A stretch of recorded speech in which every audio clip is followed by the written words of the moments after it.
دقت ہونے لگتی ہے تو پھر اس طرح کے کھیل کھیلے جاتے ہیں۔ چنانچہ اب یہ کھیل نئی سمت اختیار کر چکا ہے۔ علی خیر محمد مکمل طور سے مرزا طارق بیگ سے تعاون کر رہا تھا۔ مرزا طارق بیگ نے خفیہ طریقے سے کوششیں کی اور اس کے بعد اس سے مکرم شاہ سے ملاقات کی۔ مکرم شاہ آج کل کیتھرائن کے سلسلے میں مصروف تھا۔ غازی شاہ نے کیتھرائن کو خفیہ طور پر علی خیر محمد گوٹ منتقل کر دیا۔ علی خیر محمد گوٹ تو خیر ایسی جگہ تھی جہاں ایک کیتھرائن کا 50 افراد کو اس طرح غائب کیا جا سکتا تھا کہ ان کا نام و نشان تک نہ ملے۔ بہرحال کیتھرائن قید خانے میں تھی اور بالکل بے بس ہو چکی تھی۔ ابھی تک غازی شاہ نے اسی گرفتاری کے بعد اس سے ملاقات نہیں کی۔ دلمراد کو مکمل طور سے شمیلہ کے حوالے کر دیا گیا تھا اور شمیلہ اپنی محبت اور ممتا کو سمندر سے زیادہ گہرا بنائے ہوئے تھی۔ ناگی بابا بھی خوش تھا۔ دین بخش کو خصوصی طور پر ان دونوں کی حفاظت کا ٹھیکہ دیا گیا۔ شرجیلہ ابھی تک علی خیر محمد گوٹ میں ہی تھی اور اپنے طور پر منصوبے بنا رہی تھی۔ اصل مسئلہ کیتھرائن کا تھا۔ کیتھرائن کا معاملہ ذرا مناسب صورتحال اختیار کرے تو باقی تمام معاملات دیکھے جائیں۔ ان حالات میں اچانک ہی مرزا طارق بیگ علی خیر محمد گوٹ پہنچ گیا۔ وہ بھی اب ان لوگوں کے لیے ایک محترم شخصیت بن کر چکا تھا۔ چنانچہ اس کا بہترین استقبال کیا گیا۔ غازی شاہ اور مکرم شاہ سے شرجیلہ سے ملانے کے لیے لائے۔ مرزا طارق بیگ نے بڑے مؤدبانہ انداز سے شرجیلہ بیگم کو سلام کیا۔ ان دونوں نے ایک بار پھر مرزا طارق بیگ کا تعارف شرجیلہ سے کرایا تو شرجیلہ نے کہا، ہاں میں آپ کے بارے میں ان لوگوں سے بڑی تفصیل سے سن چکی ہوں۔ کیسے ہیں آپ؟ بہت جلد ہم آپ کو آپ کے اہل خانہ سمیت علی خیر محمد گوٹ میں خوش آمدید کہنا چاہتے ہیں۔ ہزاروں بار حاضری دوں گا، شاید آپ کو تمام تر صورتحال کے بارے میں علم ہو۔ تمام طور تو نہیں، اصل میں یہ دن ہماری زندگی کے بڑے الجھے ہوئے دن ثابت ہو رہے ہیں۔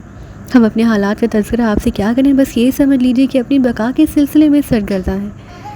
ہاں مرزا طارق بیگ صاحب اور خاندان کے کسی ایک فرد سے اگر کوئی ایسی غلطی ہو جائے جس کا عدالت ممکن نہ ہو تو سارے خاندان کو بھگتنا پڑتا ہے۔ بہرحال یہ ساری باتیں اپنی جگہ، لیکن کچھ ایسی صورتحال پیش آ گئی ہے کہ مجھے آپ کے پاس آنا پڑا۔ ہاں ہاں کہیے۔ شرجیلہ بیگم، آپ کو اس بارے میں پتہ نہیں کچھ معلوم ہے یا نہیں؟ میں آپ کو ذرا سی تفصیل بتا دوں۔ بیگم صاحب، علی خیر محمد آپ کا پوتا جن الجھنوں میں پھنسا ہے اس کے بارے میں آپ کو پتہ ہوگا۔ معاف کیجیے گا، چونکہ تھوڑے بہت آپ کے خاندانی معاملات میرے علم میں ہیں، اس لیے میں اس موضوع پر ذرا کھل کر گفتگو کر رہا ہوں آپ سے۔ آپ کے انگریز بہو نے جو کام کیا اس نے بڑی الجھنیں پیدا کر دی تھیں۔ بیچارے بچے کو قاتل بنا دیا گیا۔ بہرحال آپ کے اور میرے تعلقات بہت ہیں، لیکن آپ جانتے ہیں کہ اگر ہم نے ان تعلقات کو استعمال کر کے علی خیر محمد کی زندگی بچانے کی کوشش کی تو زندگی بھر بلیک میل ہوتے رہیں گے۔ ہم اس بلیک میلنگ کا خاتمہ کرنا چاہتے ہیں۔ میں نے بلکہ تھوڑی تفصیل اور بتا دوں آپ کو، فضل شاہ نے علی خیر محمد کو ایک نام اور نیا رنگ دے کر کراچی منتقل کیا تھا۔ میں نے اس کی تکمیل کر دی ہے۔ مکرم شاہ صاحب، اگر آپ اپنے بیٹے پر اپنی اولاد ہونے کا دعویٰ خود بھی کرتے ہیں تو آپ اسے ثابت نہیں کر سکیں گے کہ وہ آپ کا بیٹا ہے، کیونکہ وہ کینیا میں پیدا ہوا، وہاں اس نے پرورش پائی۔ اس کی اور اس کے باپ کی زندگی کے 62 سال کینیا کی حکومت کے ریکارڈ میں داخل ہو چکے ہیں اور وہ اپنا کاروبار فروغ کر کے یہاں آ چکا ہے۔ اب اگر اس کی کاروباری معاملات کا بھی جائزہ لیا جائے تو یہ تمام باتیں ثابت ہو جائیں گی۔ میں نے یہ کام کر دکھایا ہے، یہ دیکھیے۔ مرزا صاحب، آپ لوگ تو سائیں کمال کے لوگ ہوتے ہو۔ میری سمجھ میں نہیں آتا کہ حکومت کینیا پر آپ کی حکمرانی کب رہی۔ خیر علی خیر محمد کو تو یہ لوگ مجھ سے چھین ہی چکے ہیں، میں اسے صبر کر چکا تھا، لیکن اب کم از کم یہ بات تو میری کو سکون دیتی رہے گی کہ میرا بیٹا زندہ سلامت ہے اور بہرحال جس طرح بھی ہے وقت گزار رہا ہے۔ ہاں سائیں، یہی زیادہ اچھا ہے۔ دیکھیے نا، ہم ان بچوں کے لیے تو قربانیاں دیتے ہی رہتے ہیں۔ اب مجھے دیکھیے، میں نے اپنے بیٹے کے لیے یہ ساری قربانیاں دی ہیں، جبکہ مجھے اس سلسلے میں کوئی لالچ نہیں۔ اس کے ساتھ ساتھ میرے دشمن کو بھی بدترین شکست پہنچ رہی ہے۔ اس کے بعد وہ میرے لیے خوشی کا باعث، اور سنیے، میں چاہتا ہوں کہ جلد از جلد ان دونوں کی شادی کر دی جائے۔ آپ سے اجازت لینے آیا ہوں۔ مکرم شاہ نے حیرت سے صرف اسے دیکھا اور بولا، مگر میں سائیں، آپ بیگم صاحبہ، آپ اور غازی شاہ، آپ کیونکہ آپ علی خیر محمد کے چچا ہو۔ یہ بات تو آپ لوگ جانتے ہو کہ علی خیر محمد کو اب آپ علی خیر محمد کے نام سے نہیں پکار سکتے، اس کا نام شہزادہ خرم ہی رہے گا۔ سائیں، وہ زندہ سلامت ہے، آپ کے سامنے، جب چاہو اس سے مل سکتے ہو، جب چاہو اسے بلا سکتے ہو۔ رشتے پیدا کرنا کون سی بڑی بات ہے، بات صرف قانون کی زبان بند کرنے کی ہے، وہ بھی اس لیے کہ ہم اپنے بچے کی زندگی چاہتے ہیں، کیونکہ وہ بے گناہ ہے۔ بہرحال آپ لوگ اپنے طور پر مصروف رہو، میں یہ کام جلد از جلد کر لینا چاہتا ہوں۔ اور سنیے، مجھے افسوس ہوگا کہ اگر آپ لوگ اس شادی میں شریک نہیں ہوں گے۔ ہمارا اور آپ کا واسطہ تو بعد میں پڑے گا، جب ہم سارے حالات ٹھیک کر لیں گے۔ سائیں، آپ اپنے طور پر فیصلہ کر کے اس کا جواب دو کہ کیا میں اس کے لیے تیاریاں شروع کر دوں۔ میں فضل شاہی کی مرضی کے مطابق سارے کام کروں گا اور اس کے بعد فضل شاہ کو منہ کی کھانی پڑے گی۔ مکرم شاہ نے ایک لمحے کے لیے کچھ کہنا چاہا، لیکن غازی شاہ جلدی سے بولا، سائیں مکرم شاہ، آپ ایسا کرنے دو مرزا صاحب کو، اس سے ہم سب کی بھلائی ہے۔ مکرم شاہ نے گردن ہلا دی تو شرجیلہ نے کہا، ہاں مکرم شاہ، حسرتیں تو ہمارے دل میں بھی بہت سی ہیں، لیکن اس وقت علی خیر محمد کی زندگی کے لیے یہ سب بہت ضروری ہے۔ ٹھیک ہے بیگم صاحب، اگر آپ لوگوں کو کوئی اعتراض نہیں تو مجھے کیا اعتراض ہے۔ سب ایک دوسرے سے گلے ملے۔ مرزا طارق بیگ مٹھائی کا ٹوکرا لے کر آیا تھا۔ مٹھائی اندر آئی، آنکھوں میں آنسو اور منہ میں لڈو، ایک نئی مثال قائم ہوئی تھی۔ مرزا طارق بیگ کے چلے جانے کے بعد مکرم شاہ، شرجیلا اور غازی شاہ خاموش بیٹھے رہے۔ سب کے چہرے پر عجیب سے تاثرات تھے۔ ان دنوں وہ لوگ جس ذہنی بحران سے گزر رہے تھے، کچھ سمجھ میں نہیں آتا تھا کہ کیا کیا جائے۔ بہرحال مکرم شاہ نے ایک ٹھنڈی سانس لے کر کہا، اللہ تعالیٰ کا کوئی کام مصلحت سے حال ہی نہیں ہوتا۔ میرا بیٹا زندہ ہے۔ افریشم، کیا تمہارے دل کو اس بات کی خوشی نہیں ہوگی کہ علی خیر محمد ہم میں ہے؟ نہ تو اسے سزائے موت ہونی ہے، نہ وہ کسی مشکل میں پڑے گا۔ بابا، علی خیر محمد گور سے کراچی کا فاصلہ ہی کتنا ہے؟ جب اپنی آنکھوں میں پیاس لگے گی، جا کر پیاس بجھا لیا کریں گے۔ مرزا طارق بیگ سے کہیں گے کہ وہ ہم سے دوستی استوار کریں، کبھی کبھی ہمارا بچہ ہمیں دکھایا کریں۔ سب کی آنکھوں میں آنسو آ گئے۔ غازی شاہ نے کہا، بڑے سائیں، اصولی طور پر تو ہونا یہی چاہیے کہ مجھے اور قید خان کو سزائے موت ملے، پر بابا معاف نہیں کروں گا میں اپنے آپ کو بھی۔ نہیں بیٹے، خدا نے ہمارے ساتھ کتنا بڑا احسان کیا کہ علی خیر محمد زندہ سلامت ہے اور تم راہ راست پر آ چکے ہو۔ بابا سائیں، میں پریشان ہوں کہ قید خان کے سلسلے میں کیا کیا جائے۔ دیکھو، سارے کام خوش اسلوبی سے ہونے دو، میں دیکھوں گا کہ کیا حل ہے۔ جو کچھ بھی کریں گے سوچ سمجھ کر ہی کریں گے۔ بہرحال ہمارے لیے سب سے بڑی خوشی کی بات یہ ہے کہ اللہ تعالیٰ نے اپنا فضل کرتے ہوئے ہمیں دل مراد دے دیا۔ علی خیر محمد گور سردار کے بغیر نہیں رہے گا۔ پہلے یہ سرداری میں تمہیں منتقل کروں گا اور اس کے بعد تم اپنے بیٹے کو۔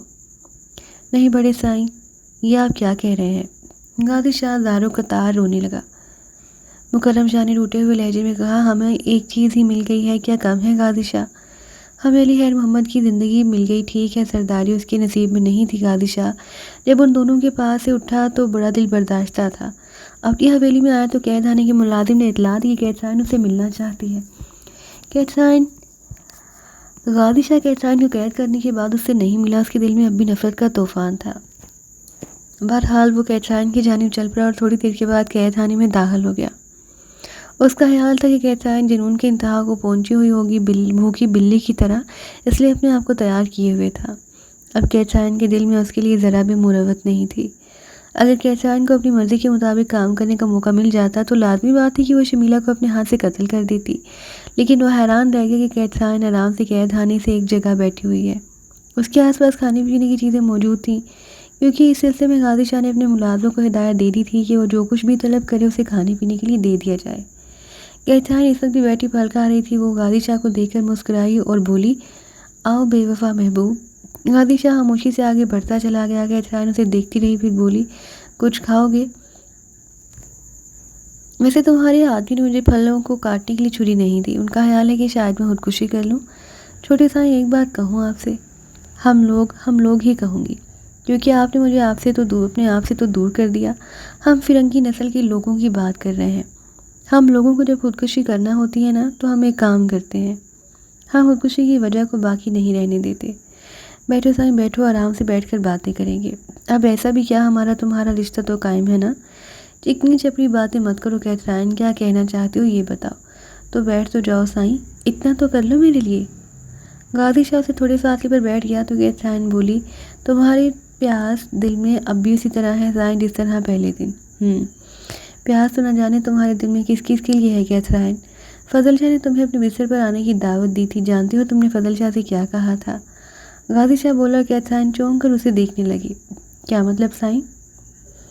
تم نے فضل شاہ سے کہا کہ یہ استعمال شدہ جسم تمہارے لیے بے مقصد ہے، تم اس طرح کے دوسرے جسم استعمال کر سکتے ہو، لیکن اگر تمہارے مفادات یکجا ہو جائیں تو تمہارے لیے زیادہ فائدہ مند رہیں گے۔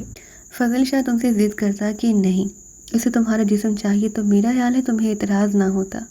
کہتا ہے کہا لگا کر ہنسی اور پھر بولی، سائیں بات اصل میں یہ ہے کہ یہ تم لوگوں کی بے وقوفی ہے۔ کیا مطلب؟ دیکھو، انسان سر سے پاؤں تک ضرورت اور مجبوری کا پتلا ہے۔ جسم کا کوئی بھی حصہ اگر اپنے کسی مفاد کے لیے استعمال کیا جائے تو اتنی بری بات تو نہیں۔ زمین پر پڑی ہوئی کوئی چیز بھی اپنے ہاتھوں سے اٹھاتے ہوئے ہاتھ استعمال کرتے ہو، اس تک جانے کے لیے پیروں کا استعمال کرتے ہو، اسے دیکھنے کے لیے آنکھوں کا استعمال کرتے ہو، اسے سوچنے کے لیے دماغ کا استعمال کرتے ہو۔ کسی چیز کو چکھنے کے لیے زبان اور ہونٹوں کا استعمال کرتے ہو سائیں، یہ استعمال تو ایک مجبوری ہے، اسی طرح جسم کی تمام اعضاء استعمال کیے جا سکتے ہیں۔ ہمارا یہی تصور ہے، یہی تو فرق ہے تم میں اور ہم میں کہترائن، تم آج بھی اسی یورپ کی بات کرتی ہو جسے چھوڑے ہوئے تمہیں برسوں گزر گئے۔ تو واقعی اس گھرانے کے لائق نہیں تھی، اس غلطی کا اعتراف تو کر چکا ہوں، چلو چھوڑو سائیں، بڑی طلب باتیں کر رہے ہیں ہم۔ سائیں ایک بات بتاؤ، کوئی ایسی ترکیب ہو سکتی ہے کہ میں تمہاری زندگی میں دوبارہ وہی مقام حاصل کر لوں جو مجھے پہلے حاصل تھا؟ اپنی سب سے بڑی غلطی بتاؤ کیترائن۔ ایک کیترائن ہنس کر بولی اور غازی شاہ اس کی بغیرتی پر حیران رہ گیا۔ جتنی بتا سکتی ہو بتاؤ۔ 2 غلطیاں کی ہیں سائیں، 2 غلطیاں۔ پہلی غلطی یہ کہ اس بوڑھی بلی کو زندہ چھوڑ دیا۔ مجھے اسے اس وقت مار دینا چاہیے تھا جب اس نے مجھے بانجھ کرنے کی سازش کی تھی۔ کس کی بات کر رہی ہے تو؟ غازی شاہ کیترائن کا مطلب سمجھ کر گھر آیا۔ تمہارے لہجے سے تم کا غائب ہو جانا اس بات کا ثبوت ہے کہ جس کے بارے میں میں بات کر رہی ہوں تم اسے پہچان چکے ہو۔ دوسری غلطی سائیں تمہاری شادی کی تھی، بچہ تو کہیں سے بھی لیا جا سکتا تھا۔ شمیلہ سے شادی کی دوسری غلطی کی تھی میں نے، اب میں یہ نہیں کہہ سکتی کہ ان دونوں میں سے بڑی غلطی کون سی ہے۔ خیر جو غلطیاں تو کر چکی ہے کیترائن، اب اس کی سزا کا وقت آ گیا ہے۔ میرے بارے میں کیا سوچا سائیں؟ قتل کر دو گے مجھے؟ ابھی تو کہتی ہے۔ سائیں ایک مہربانی کر دو، کیا یا تو میرے پاس آ جایا کرو، مجھے بھی اپنی زندگی کے کچھ لمحات دیا کرو، یا میرے لیے سزا کا فیصلہ جلدی کر دو۔ کیترائن فی الحال تو تیرے لیے یہی سزا کافی ہے کہ تو اس قید خانے میں ہے۔ اچھا باقی دونوں باتوں میں سے کوئی بات قابل قبول نہیں؟ ٹھیک ہے سائیں، تمہاری مرضی، کیترائن نے غمناک لہجے میں کہا اور ایک دانت اٹھا کر دانتوں سے کترنے لگی۔ مرزا طارق بیگ بھی معمولی حیثیت کا مالک نہیں تھا، ایک بڑا بزنس مین تھا اور اس کے علاوہ بھی بہت کچھ تھا۔ تمام تر منصوبہ بندیاں ہوتی رہیں، علی خیر محمد پر ابو سے پوری طرح اعتبار تھا، ادھر عالیہ بھی علی خیر محمد پر بری طرح جان دیتی تھی۔ بیٹی کو بے حد پیار کرتا تھا مرزا طارق بیگ اور اس کی ہر خوشی کے لیے اپنے آپ کو تیار رکھتا تھا۔ چنانچہ مکرم شاہ وغیرہ سے ملاقات کرنے، ان سے اجازت لینے کے بعد اس نے اپنے طور پر تیاریاں شروع کر دیں۔ ان تیاریوں کے پہلے مرحلے کے طور پر وہ علی خیر محمد کی کوٹھی میں حمایت شاہ اور ان کی بیگم سے جا کر ملا۔ بہت سی مٹھائی، بہت سے پھل وغیرہ لے کر وہ وہاں پہنچا اور اوصاف نے ان کا پرتپاک خیر مقدم کیا۔ حمایت علی اور اس کی بیگم بھی آگے اور انہوں نے بھی مرزا طارق بیگ کا خیر مقدم کیا۔ ارے مرزا صاحب، یہ لدے پھندے آپ کیسے چلے آ رہے ہیں؟ بھائی الٹی گنگا بہہ رہی ہے۔ ہماری ثقافت اور روایات تو یہ تھی کہ جب بیٹے اور بیٹی کا بیاہ کرنا ہوتا تھا تو بیٹے والے رشتہ اور پیغام لے کر آیا کرتے تھے، لیکن بھائی اس نئے دور میں کایا ہی پلٹ کر رکھ دی، اب اس چیز کا کوئی تصور نہیں کر رہا۔ نہیں مرزا صاحب نہیں، ایسی کیا بات ہے؟ اصل میں ہمیں ذرا سا بھی اشارہ مل جاتا کہ ہمیں یہ مقام دیا جا رہا ہے تو ہم سر کے بل حاضر ہوتے۔ ارے نہیں بھائی نہیں، مجھے آپ کا سر بڑا عزیز ہے، خاص طور سے بہن صاحبہ کا۔ مرزا طارق بیگ نے ہنستے ہوئے حمایت علی کی بیگم کی طرف اشارہ کرتے ہوئے کہا اور سب ہنسنے لگے۔ مرزا طارق بیگ بولا، ہاں تو آپ سمجھ گئے ہوں گے کیا، یہی کہ میں کس لیے آیا ہوں؟ بھائی سمجھ میں نہیں آ رہا کہ اپنے منہ سے ہم کیا کہیں، میاں تو ہم کہہ دیتے ہیں۔ اصل میں ہم اپنے بیٹے شہزادہ خرم اور اپنی بیٹی عالیہ بیگم کی شادی کرنا چاہتے ہیں، اور چونکہ آپ شہزادہ خرم کی سرپرست ہیں اس لیے ظاہر ہے کہ آپ سے گفتگو کرنا بہت ضروری ہے۔ آپ نے تو ہمیں بڑا مقام دے دیا ہے مرزا صاحب، آپ کی اس محبت اور عنایت کا ہم بھلا آپ کو کیا صلہ دے سکیں گے؟ ہم خود آپ سے یہ عاجزانہ درخواست کرتے ہیں تو پھر آ جاؤ یار، شام کے کھانے پر وہاں آ کر درخواست کرو تاکہ باقی باتیں وہیں طے ہو جائیں۔ ضرور حاضری دیں کہ یہ ہماری خوش قسمتی ہوگی۔ مرزا طارق بیگ تھوڑی سی ضیافت کے بعد رخصت کر دیے گئے۔ حمایت علی اور اس کی بیگم خوشی سے اچھل پڑے۔ اوصاف کو بلایا گیا، علی خیر محمد کو اس گفتگو میں شریک نہیں کیا گیا۔ تم جانتے ہو کہ ہم کون ہیں اور تم کون ہو؟ حمایت شاہ نے اوصاف سے کہا۔ ہاں جناب، کیوں نہیں۔ اس سلسلے میں فوری طور پر فضل شاہ صاحب سے رابطہ قائم کرنا بے حد ضروری ہے۔ امیر شاہ نے ٹیلی فون پر رابطہ قائم کیا۔ امیر شاہ کوٹھی پہنچ گیا۔ جاری کام بن گیا، جو ذمہ داری میرے سپرد کی گئی تھی ہم نے خوش اسلوبی سے پوری کر ڈالی۔ کیا مطلب؟ مرزا طارق بیگ اپنی بیٹی کا رشتہ لے کر آئے تھے کیا؟ امیر شاہ خوشی سے اچھل پڑا۔ ہاں باپ، فوری طور پر فضل شاہ صاحب سے رابطہ قائم کر کے ہمارے لیے ہدایات حاصل کیجیے۔ تم شام کو وہاں جا رہے ہو؟ آپ بتائیے۔ جانا ہے بھائی جانا ہے، یہ کام تو تم کرو اور سنو، یہ اجازت تو میں تمہیں دیتا ہوں کہ جتنی جلدی مرزا طارق بیگ یہ رشتہ کرنا چاہے تم ہاں کر دو، جتنی بھی جلدی ممکن ہو سکے۔ آپ کا حکم ہے جناب؟ ہاں بالکل۔ تو پھر ٹھیک ہے، میں شام کو جا رہا ہوں، اور سنو صاحب، تمہیں اس سلسلے میں ساری تیاریاں مکمل کرنی، اور امیر شاہ صاحب آپ مجھے اس سلسلے میں کچھ ہدایات دیں گے۔ ابھی نہیں، اب تو یہ کام بہت ارجنٹ ہو گیا، ہو سکتا ہے میں کوٹ جا کر پھر واپس آ جاؤں۔ بہرحال رات کو جب تم وہاں سے واپس آؤ گے تو میں تمہیں کوٹھی میں ہی ملوں گا۔ ٹھیک ہے، ہمایت شاہ نے کہا۔ امیر شاہ نے فوری طور پر گوشت روانگی کا بندوبست کیا اور آخرکار وہ فضل شاہ کے پاس پہنچ گیا۔ شاہ جی، جو پودا آپ نے لگایا تھا وہ تناور درخت بن گیا اور اس نے فوراً ہی پھل دینے شروع کر دی۔ امیر شاہ، یہ تو شاعر کب سے ہو گیا ہے بھائی، کام کی بات کیا کر، یہ شاعری جیسی چیزیں مجھے پسند نہیں، انسان کے ہاتھ پاؤں اینٹ کر رہ جاتے ہیں۔ شادی مرزا طارق بیگ اور ہمایت شاہ کے درمیان علی خیر محمد اور طارق بیگ کی بیٹی کے رشتے کی بات طے ہو گئی ہے۔ اب سے تھوڑی دیر کے بعد یعنی شام کے وقت ہمایت شاہ رشتہ لے کر مرزا طارق بیگ کے گھر جا رہا ہے۔ کیا واقعی؟ فضل شاہ بھی خوشی سے اچھل پڑا۔ اس نے کہا، ہاں، آپ کا کیا حکم ہے، سنو، تمہیں فوراً واپس جانا ہے، ان دونوں سے کہو، میرا مطلب ان دونوں میاں بیوی سے ہے کہ رشتے کی تاریخ ایک ہفتے کے اندر اندر کی طے ہو جانی چاہیے۔ یہ تو بہت اچھی بات ہے، ارے واہ، مگر مجھے یقین تھا کہ علی خیر محمد اتنا ہی ہونہار لڑکا ہے کہ ذرا سی دیر میں سارے راستے ہموار کر لے گا۔ سب خوشی سے دیوانے ہو رہے تھے۔ امیر شاہ واپس پہنچا۔ ہمایت شاہ اور اس کی بیوی مرزا طارق بیگ کی کوٹھی جانے کی تیاریاں کر رہے تھے۔ طے یہ کیا گیا کہ علی خیر محمد بھی ساتھ ہی جائے گا۔ مرزا طارق بیگ نے اس کی اجازت دے دی تھی۔ بہرحال امیر شاہ نے وہی پیغام ہمایت شاہ کو دیا، ہاں بھائی، بات ہو گئی ہے شاہ صاحب سے شادی کی، تاریخ ایک ہفتے کے اندر اندر کی طے ہو جانی چاہیے۔ ایسے ہی ہوگا جناب، ایسے ہی ہوگا۔ ہمایت شاہ نے خوشی سے جواب دی۔ ایک عجیب ہنگامہ برپا ہو گیا۔ وقت مقررہ پر تمام لوگ تیار ہو کر آخرکار مرزا طارق بیگ کی کوٹھی کی جانب چل پڑے۔ ہمایت شاہ اور اس کی بیوی اور اوصاف کرائے کے لوگ تھے۔ ظاہر ہے انہیں ذاتی طور پر ان چیزوں سے کیا دلچسپی پیدا ہو سکتی تھی، لیکن بہرحال جس چیز سے کرایہ وصول کیا تھا اسے تو نبھانا ہی تھا۔ مرزا طارق بیگ کی کوٹھی میں ان کا اسی طرح سے استقبال کیا گیا جس طرح معزز مہمانوں کا استقبال کیا جاتا ہے۔ مرزا طارق بیگ نے ان کی بہترین ضیافت کی۔ اس کے بعد کام کی باتیں شروع ہوئیں۔ ہمایت شاہ نے کہا، بیٹے عالیہ، آپ شہزادہ خرم کے ساتھ ذرا سیر و تفریح کر لیجئے، ہم لوگ کام کی باتیں کر رہے ہیں۔ ہمایت شاہ صاحب، آپ کتنے عرصے کینیا میں رہے؟ ہمایت شاہ کے چہرے پر ایک لمحے کے لیے بھوکلاہٹ کے آثار نمودار ہوئے تھے۔ اس نے کہا، طویل عرصہ۔ لیکن آپ نے یہ سوال کیوں کیا؟ نہیں، میرا مطلب ہے کہ آپ کو پاکستانی ثقافت تک کے بارے میں معلوم ہے، آپ نے ان دونوں کو باہر بھیج دیا، ہمارے دور کے بزرگ بھی ایسا ہی کیا کرتے تھے۔ بیٹے، یہی اچھا بھی لگتا ہے، اب یہ ہمارے بچے ہمارا احترام کرنا نہیں بھولے، ہمیں چاہیے کہ ہم بھی اس قدر ماڈرن نہ ہوں، کم از کم بچوں کا احترام کی حد میں تو رہنے دیں۔ نیاز اللہ صاحب نے کہا، ہاں ہاں، کیوں نہیں، آپ ٹھیک کہتے ہیں۔ رسمی گفتگو کے بعد اصل گفتگو شروع ہوئی۔ ہاں ہمایت شاہ صاحب، تو پھر کیا فیصلہ کیا آپ نے اس سلسلے میں؟ بھائی بیگ صاحب، ہم بھی یہ درخواست لے کر حاضر ہوئے ہیں اور چاہتے ہیں کہ جس قدر جلد یہ سب کچھ ہو سکے اچھا ہے۔ اب یہ بتائیے، اس سلسلے میں ہمیں کتنا وقت دے سکتے ہیں؟ بس میری طرف سے تو تمام تیاریاں مکمل ہیں، آپ جب کہیں تو بس 3 دن کے بعد کوئی تاریخ متعین کر لی جائے، کیوں نہیں؟ مرزا طارق بیگ نے کہا، واہ، یہ تو بڑا اچھا ہو رہا ہے، اس کا مطلب ہے کہ ہم مصروف عمل ہو جائیں۔ دیکھیں، بات صرف اتنی سی ہے، کارڈ چھپوانا اور لوگوں کو بلوا لینا گھنٹوں کا کام ہوتا ہے۔ معافی چاہتا ہوں ہمایت صاحب، بات اصل میں ہے کہ آپ دولت خرچ کیجیے، شہد کا چھتا لگائیے، آپ دیکھیے مکھیاں کس طرح آتی ہیں۔ بے شک یہ کام ہم کر لیں گے، اور رہا آپ کا معاملہ تو آپ کو ہم ایک مشورہ دیتے ہیں۔ آپ کے اگر یہاں کچھ شناسہ موجود ہیں تو آپ بے شک انہیں ساتھ لے کر آئیے۔ یہاں پر ایک طریقہ کار ہے، مساجد میں نکاح ہو جاتے ہیں اور اس کے بعد ڈنر دے دیا جاتا ہے۔ ہم یوں کرتے ہیں کہ ایک اعلیٰ درجے کے ولیمہ ڈنر کا بندوبست یہ لیتے ہیں، نکاح سادگی سے اپنے گھر میں کر دیا جائے۔ اب ساری مشکلیں حل کرتے جا رہے ہیں مرزا صاحب، ہمایت نے کہا۔ بھائی اس کی وجہ ہے نا، ظاہر ہے آپ لوگ باہر سے آئے ہوئے لوگ ہیں، ابھی آپ کو یہاں سیٹ ہونے میں وقت لگے گا۔ مرزا طارق بیگ بھی حرفوں کا بنا ہوا تھا۔ غرض یہ کہ یہ تمام باتیں تکمیل کو پہنچی، اس کے بعد یہ لوگ رخصت ہو گئے۔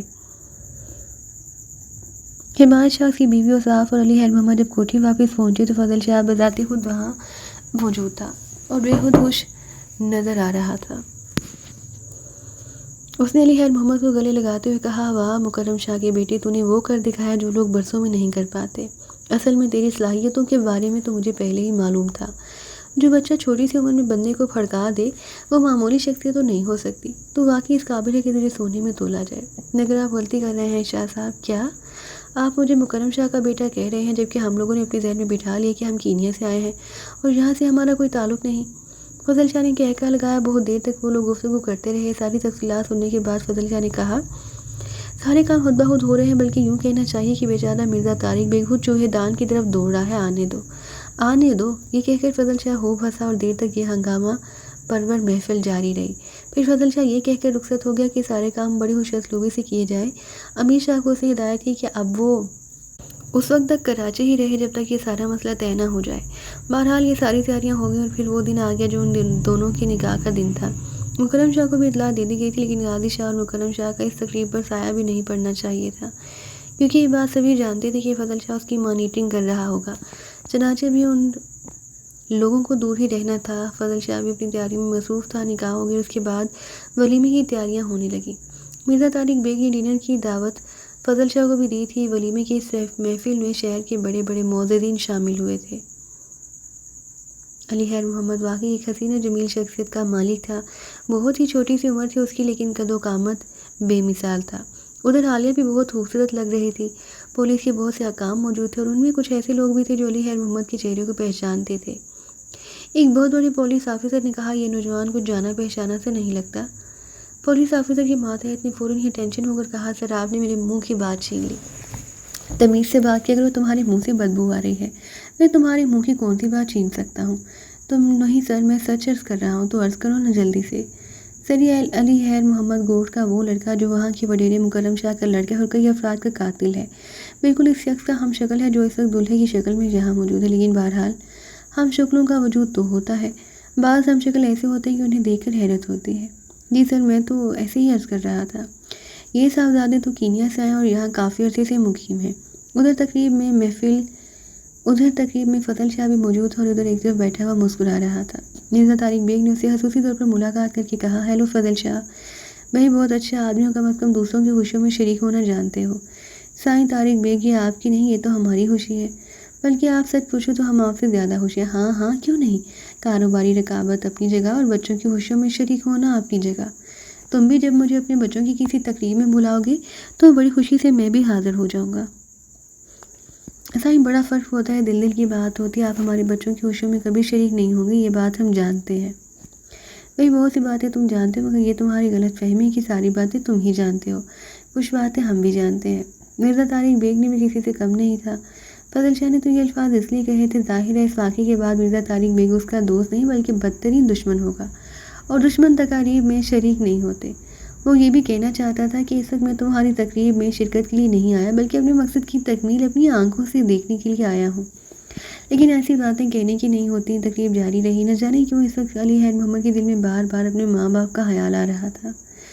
وہ زندگی میں پہلی بار کچھ متاثر ہوا تھا جب اس کی ملاقات نیاز اللہ بیگ صاحب سے ہوئی تو اس نے غمزدہ لہجے میں کہا، دادا جان، مجھے اپنے ماں باپ بہت یاد آ رہے ہیں۔ بیٹی، زندگی کا جو عذاب تم پر مسلط کر دیا گیا ہے اس کا حراج بھی ادا کرنا ہے۔ بہت سی باتیں ایسی ہوتی ہیں جنہیں ہم مصلحت کے لفافے میں رکھ لیتے ہیں، یہ ہماری مجبوری ہوتی ہے، کیونکہ مصلحت کا وجود ہے اور مصلحت کو قائم رکھنا پڑتا ہے۔ علی خیر محمد ایک ٹھنڈی سانس لے کر خاموش ہو گیا۔ ولیمہ حش اسلوبی سے نمٹ گیا اور سارے معاملات تقریباً طے ہو گئے۔ شب عروسی میں عالیہ سے ملاقات ہوئی تو علی خیر محمد نے ہنستے ہوئے کہا، جی علی بیگم، دیکھا آپ نے، وہ وقت ہی غلط تھا جب آپ ہمارے سامنے آئی تھی۔ ہم وڈیرے لوگ جب کسی چیز کو پسند کرتے ہیں تو وہ ہماری ملکیت بن جاتی ہے۔ جی دیکھ لیا اور مان بھی لیا۔ عالیہ نے محبت سے مسکراتے ہوئے کہا، ارے ارے، لڑو گی نہیں اس بات پر؟ کسی بات پر نہیں لڑوں گی آپ سے۔ وہ کیوں؟ بس نہیں لڑوں گی؟ نہیں بھائی، لڑائی تو زندگی کا ایک حصہ ہوتی ہے، لڑنا چاہیے۔ جی نہیں، محبت زندگی کا ایک حصہ ہوتی ہے، پیار کرنا چاہیے۔ مجھ سے بحث کرو گی؟ جی ہو گئی نا لڑائی؟ لڑائی تو اور کیا مطلب؟ بھائی بحث کرنے کو جھگڑا کرتے ہیں تو کہتے ہیں سوری، میری بحث واپس۔ عالیہ نے ہنستے ہوئے کہا۔ دونوں بے حد خوش نظر آ رہے تھے۔ علی خیر محمد نے کہا، عالیہ بیگم، کل ہمیں کچھ اور کام کرنا ہے۔ کیا؟ کل کا دن ہماری خاص مصروفیت کا دن ہے۔ وہ کیسے؟ میں سمجھی نہیں۔ سمجھنا ہے، سمجھا دیں گے، چلیے کل سمجھا دیں گے۔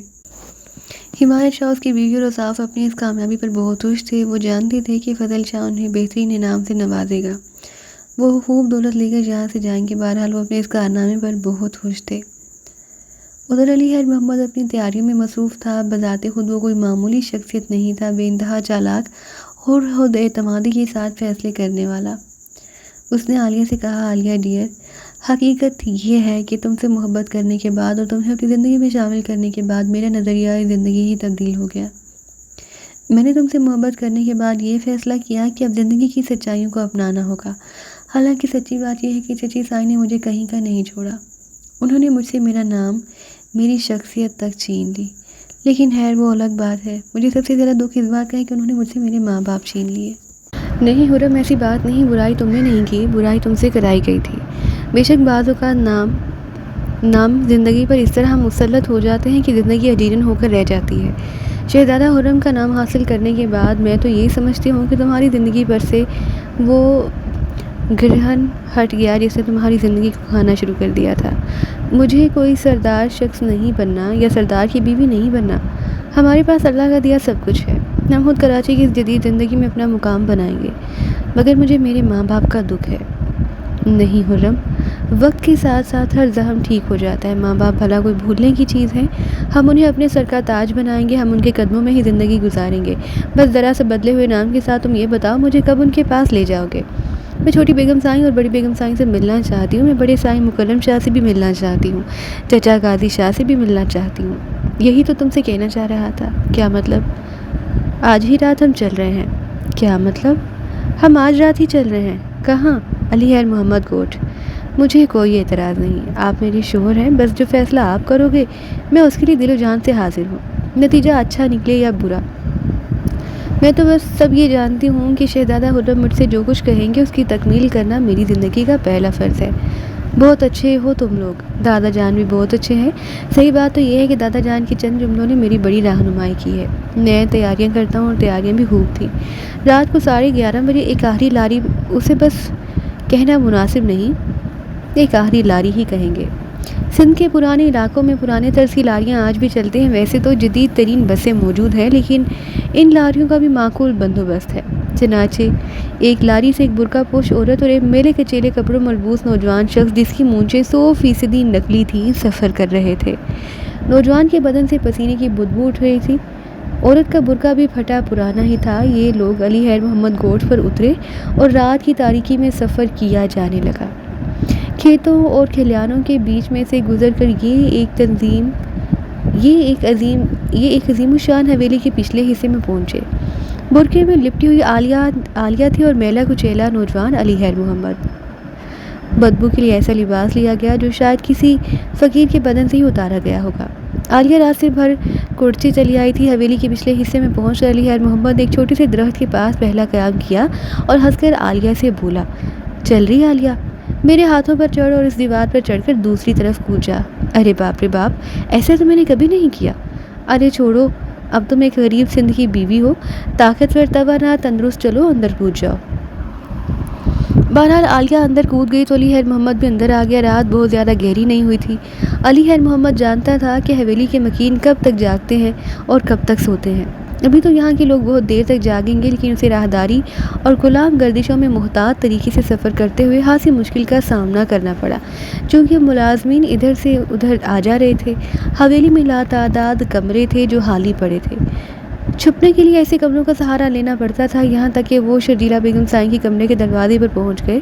تب علی خیر محمد نے دروازے پر دستک دی۔ دروازہ بند نہیں تھا، اندر سے شرجیلا کی آواز سنائی دی، آ جاؤ، کون ہے؟ علی خیر محمد دروازہ کھول کر اندر داخل ہو گیا۔ عالیہ بھی اس کے پیچھے پیچھے تھی۔ شرجیلا نے اس برقع پوش عورت اور اس بدبودار شخص کو ناک سیکڑ کر دیکھا اور بولی، ارے کون ہو تم اور حویلی میں کیسے گھس آئے؟ بیگم سائیں کی خیر، بھکاری ہیں، بھیک مانگنے آئے ہیں۔ پاگل ہو تم، اندر کیسے آ گئے تم؟ شرجیلا نے علی خیر محمد کے بدلے ہوئے لہجے کو نہیں پہچانا۔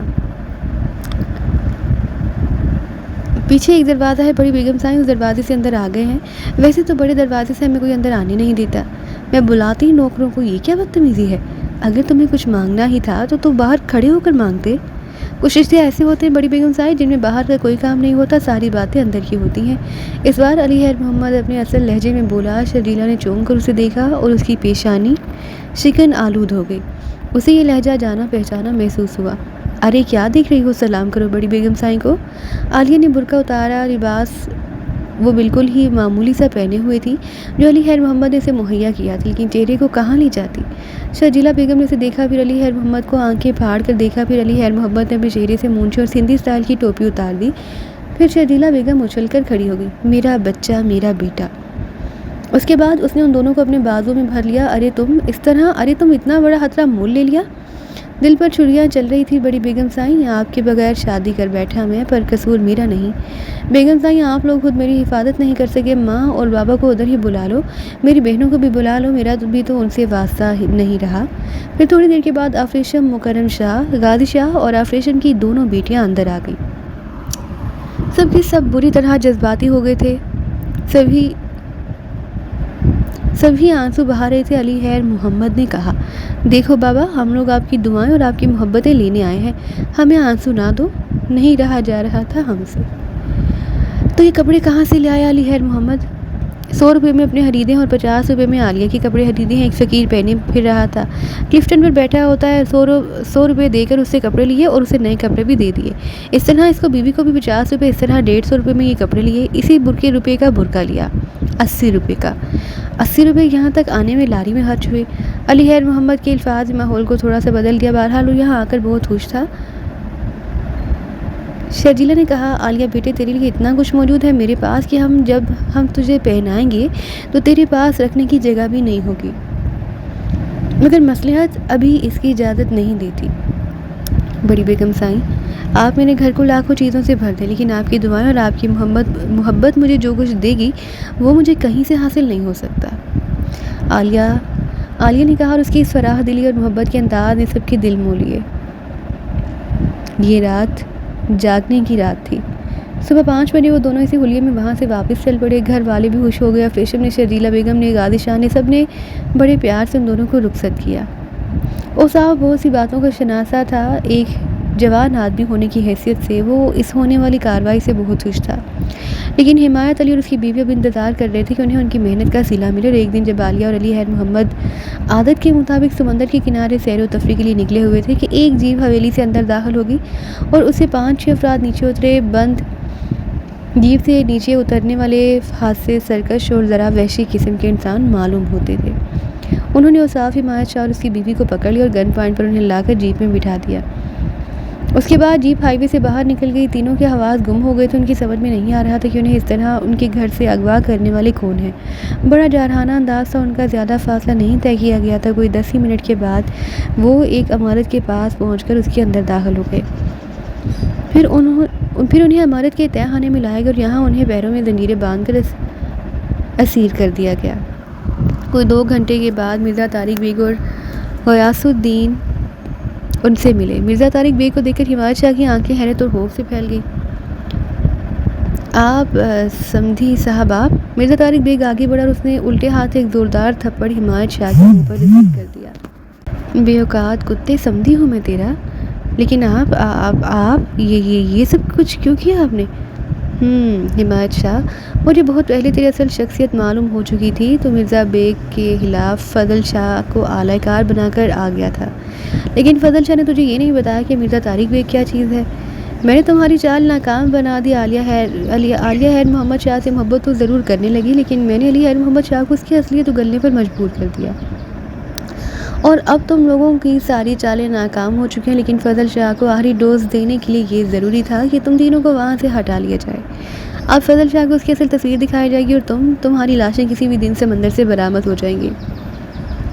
لوگ یہی سمجھیں گے کہ تم کسی سمندری حادثے کا شکار ہوئے ہو۔ حمایت شاہ اور اوصاف پھوٹ پھوٹ کر رونے لگے۔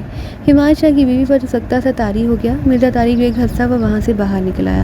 وہ بھی ایک خطرناک آدمی تھا، اور جب فضل شاہ کو اس بات کا یقین ہو گیا کہ اب صورتحال مکمل طور پر اس کے قبضے میں آ گئی ہے، تو پھر ایک دن وہ مرزا طارق بیگ کے گھر جا پہنچا۔ اسی قیمتی پجیرو مرزا طارق بیگ کی حویلی تک پہنچا، پھر وہ اجازت لے کر اندر داخل ہو گیا۔ مرزا طارق بیگ اس گھر میں ہی موجود تھے۔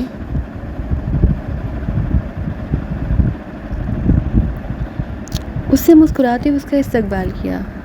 آؤ فضل شاہ آؤ، میں سوچ رہا تھا کہ کہاں سو گئے تم، میں تو تمہارا بڑی بے چینی سے انتظار کر رہا تھا۔ خیریت بیگ صاحب، ہماری کیا ضرورت پیش آ گئی؟ نہیں، مجھے تمہاری کوئی ضرورت نہیں پیش آئی، البتہ تمہیں میری ضرورت ضرور پیش آئی ہوگی۔ مرزا طارق بیگ نے کہا، بات کچھ سمجھ میں نہیں آئی۔ چھوڑو، اچھا یہ بتاؤ کیا بلائیں تمہیں؟ نہیں بیگ صاحب، میں ذرا کچھ اور بات کرنا چاہتا ہوں آپ سے۔ بولو بیگ صاحب، وہ جو کہتے ہیں نا کہ کبھی کے دن بڑے اور کبھی کی راتیں، میرا خیال ہے اب راتیں بڑی ہونے کا وقت آ گیا ہے۔ ہو سکتا ہے، راتیں تو بڑی ہوتی ہیں، سردیوں کی راتیں بڑی ہوتی ہیں بابا۔ وہ بیگ صاحب ایک بڑا مسئلہ ہے، مگر میں مختصر الفاظ میں آپ کو بتا دیتا ہوں۔ آپ کا داماد ہے نا، اس کا تعلق کینیا سے نہیں، علی خیر محمد نام ہے اس کا، اور جس گوٹ کا یہ باشندہ ہے اس کا نام بھی علی خیر محمد ہے۔ میں مختصر الفاظ میں آپ کو اس کے ماضی کی کہانی سنائے دیتا ہوں۔ یہ کہہ کر فضل شاہ نے علی خیر محمد کے بارے میں تمام تفصیل بتائی کہ وہ مکرم شاہ کا بیٹا ہے اور خدوانہ کے ساتھ رہ کر ڈاکے تک ڈال چکا ہے۔ اس نے کئی قتل کیے اور بہت خطرناک ہے وہ، لیکن سوال یہ پیدا ہوتا ہے کہ وہ نام بدل کر یہاں کیسے آیا؟ سائیں میں نے بھیجا تھا اسے، فضل شاہ نے مکاری سے ہنستے ہوئے کہا۔ تم نے؟ ہاں کیوں؟ اس لیے سائیں کہ وہ آپ کی بیٹی سے شادی کرے اور ہماری آگ کی مفادات ایک ہو جائیں، وہ آپ کو مجبور کرے اور آپ مجبور ہو جائیں۔ سائیں ہم نے مال لگایا ہے مال کمانے کے لیے، تو کیا چاہتے ہو تم؟ سائیں بہت سے ایسے مسئلے ہیں جن کے لیے ہم آپ مفاہمت کریں گے، لیکن پہلے آپ یہ بتائیے کہ آپ کو ہماری اس کاوش کا مزہ آیا یا نہیں؟ اصل بات یہ ہے فضل شاہ کہ پاگل تو تم ہمیشہ کے ہو، اور اب بھی تمہیں پاگل ہی سمجھتا ہوں۔ ایک پاگل کی باتوں کا کیا برا ماننا؟ معمولی سی بات یہ ہے کہ علی خیر محمد نام کی کسی شخص سے میں واقف نہیں۔ شہزادہ خرم کینیا سے آیا اور میں نے مکمل طور پر تصدیق کر لی ہے، کیا سمجھے؟ جواب میں فضل شاہ خوب ہنسا تھا، پھر اس نے کہا تو پھر ایسا کرتے ہیں کہ کارروائی کرتا ہوں، میں آپ کے داماد کو گرفتار کروا دیتا ہوں، اس کے بعد باقی باتیں ہو جائیں گی۔ ہاں یہ بالکل ٹھیک ہے۔ دوسری صورت یہ بھی ہو سکتی ہے کہ آپ سب سے پہلے اپنے ایک فائل پر کام کرنا چھوڑ دیجئے۔ جاؤ فضل شاہ، اب میں تمہیں چائے کے لیے بھی نہیں پوچھوں گا۔ مرزا طارق بیگ نے فضل شاہ کو دھکے دے کر باہر نکلوا دیا، پھر فضل شاہ دوسری بار پولیس لے کر ہی علی خیر محمد کی کوٹھی پہنچا، لیکن یہاں نہ اسے حمایت شاہ ملا، نہ اس کی بیوی، نہ ہی اوصاف۔ اس سے پہلے مرزا طارق بیگ علی خیر محمد کو ساری تفصیل بتا چکا تھا۔ علی خیر محمد نے پولیس کو بیان دیا کہ اس کا نام شہزادہ خرم ہے اور وہ کینیا سے آیا ہے، جس طرح چاہے تصدیق کر لی جائے۔ اس دوران مرزا طارق بیگ بھی وہاں پہنچ گیا اور اس نے اعلیٰ پولیس افسروں کو بتایا کہ یہ شخص جس کا نام فضل شاہ ہے اس کا دشمن ہے اور طرح طرح سے اسے بلیک میل کرنے کی کوشش کرتا رہا، اس کے خلاف زبردست کارروائی کی جائے۔ بہرحال حد تک عزت کا کیس کر دیا گیا، نتیجے میں فضل شاہ کو 1 کروڑ روپے جرمانہ ادا کرنا پڑا۔ یہ بات عدالت میں ثابت کر دی گئی تھی تمام کاغذات اور ثبوتوں کے ساتھ کہ یہ لڑکا شہزادہ خرم ہے جو کینیا سے یہاں آیا ہے۔ پوری تفتیش کے بعد جب تشفی ہو گئی تو فضل شاہ کو 1 کروڑ روپے ادا کرنے کی ہدایت کی گئی۔ فضل شاہ تل ملا کر رہ گیا، لیکن بات اس کی سمجھ میں بالکل نہیں آئی تھی۔ علی خیر محمد بھی بدل گیا تھا، حمایت شاہ وغیرہ کا نام و نشان نہیں تھا۔ ساری کوششیں کرنے کے بعد فضل شاہ نے خاموشی ہی اختیار کر لی۔ ادھر کیتران کی تقدیر کا فیصلہ بھی کر دیا گیا۔ غازی شاہ نے اسے لندن بھجوانے کے انتظامات کر دیے اور کچھ عرصے کے بعد کیتران کو لندن روانہ کر دیا گیا۔ ہاں جب وہ چلی گئی تو تھوڑے ہی عرصے کے بعد شمیلہ کو حویلی میں طلب کیا گیا، اور جب غازی شاہ شمیلہ کو لے کر علی خیر محمد گوٹھ کے سرحدی حصے میں پہنچا تو اس نے دیکھا کہ تقریباً آدھا علی خیر محمد گوٹھ باجے، گانوں، آتش بازی اور ہنگامہ آرائی کے ساتھ ان دونوں کے استقبال کے لیے موجود تھا۔ وہ تصور جو کیتران نے اپنے ذہن میں باندھا تھا اور جو غازی شاہ نے اس سے وعدے کیے تھے وہ شمیلہ کی تقدیر میں تھے، اور شمیلہ اور ناگی بابا اس شان و شوکت کے ساتھ بڑی حویلی پہنچے تھے، جہاں ان کے استقبال کے لیے ایسی زبردست تیاریاں کی گئی کہ دیکھنے سے تعلق رکھتی تھی۔ 3 دن تک جشن منایا گیا۔ علی خیر محمد پر اب وہ تمام الزامات ہٹ گئے تھے اور تعلقات کا کوئی مسئلہ نہیں تھا۔ چنانچہ اس تقریب میں خود مرزا طارق بیگ، اس کی بیوی، داماد اور بیٹی بڑی شان و شوکت کے ساتھ شریک ہوئے تھے۔ بات وہی ہوتی ہے کہ تقدیر جس کے لیے جو فیصلے کرتی ہے وہی ہوتا ہے۔ کیتران کی تقدیر میں یہ سب کچھ نہیں تھا، یہ سرہروئی تو قدرت نے شمیلہ کی تقدیر میں لکھی تھی۔ جی تو پیارے ساتھیو، اسی کے ساتھ بھنور کی کہانی کا آج اختتام ہوتا ہے۔ اب ہمیں دیجیے اجازت، ہم آپ کے ساتھ ملیں گے ایک نئی اور دلچسپ کہانی کے ساتھ۔ تب تک کے لیے اللہ حافظ۔